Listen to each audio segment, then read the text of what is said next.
So to start this cut, we're going to take out about a 4-inch panel out of the back. So pretty much finger width. So base it on that. And then we're going to use our carving comb at a 45-degree angle and just use quick, small strokes to create the line. We're drawing a horizontal line all the way across the back of the head. And what that's going to do is, because of the head shape, it's going to create different elevations within the haircut. So we're actually creating a bob shape by doing one cut.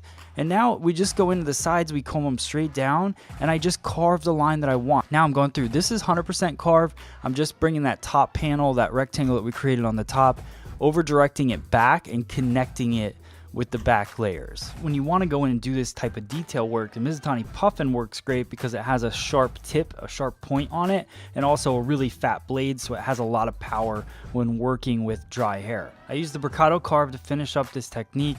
Thanks for watching, guys.